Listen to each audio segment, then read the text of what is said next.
السلام علیکم دوستانو، زه یم سلام او تاسو ګورئ سلام فارمیسي چینل.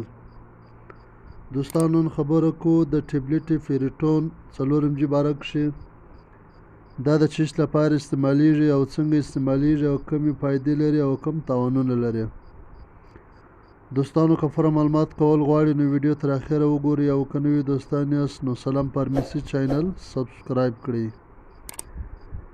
انډیکیشن یا استعمال د ټیبلټ پیریټون.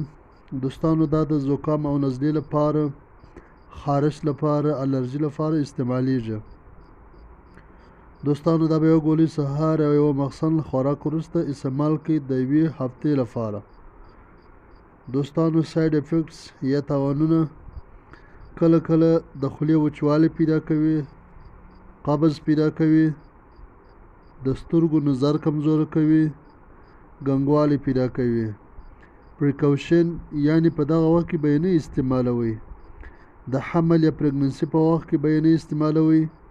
که مریض د سالنډۍ ماشین استعمالوي بیا به نه استعمالوئ. او بعضې مریضان د نیرو انګل کلوما تکلیف وي په دغه وخت کې به یې نه استعمالوئ.